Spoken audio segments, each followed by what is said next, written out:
I'm Natalia Bonner. It's day 227. Today we'll be stitching using my 4-in-1 machine quilting ruler. Let's get stitching.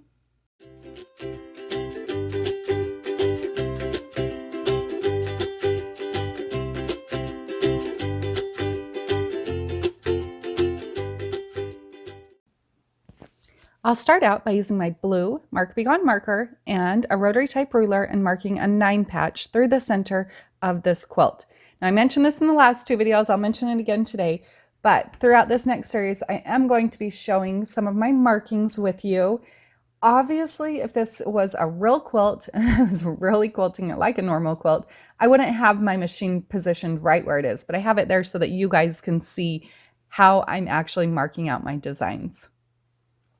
Now I'm ready to begin stitching. I'll begin stitching at the lowest left marked point. I'll stitch an angular line from that point up to the upper right marked point, across the ditch at the top of the block. From there, I'll adjust my ruler, stitch another angular line down to the bottom right marked point.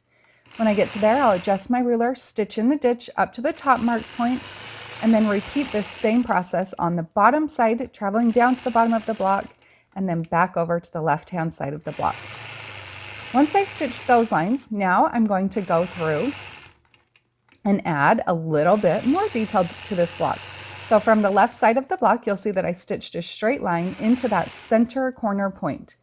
From there, I adjusted my 4-in-1 machine quilting ruler so that I'm using the largest curve, and I stitch a melon from the center point across the block, adjusting my ruler when I get across the block, and then back to where I started.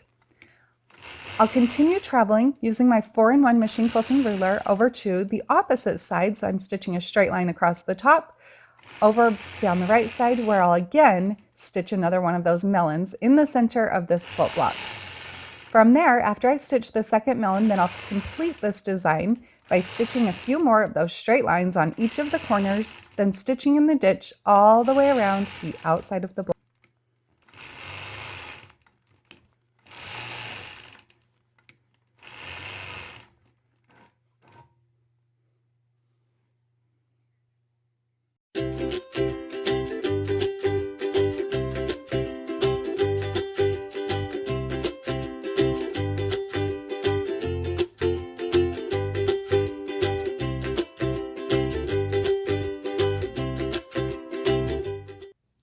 Friends, I hope you enjoyed today's block and found a little bit of inspiration with my machine quilting. Now just remember, you can pick up the panel, the rulers, the thread, all of the notions that I'm using in this video today over on my website, peaceandquilt.com. And don't forget to share your progress pictures over on Instagram using the hashtag Let's Stitch with Natalia. That's where we will be selecting winners for weekly prizes.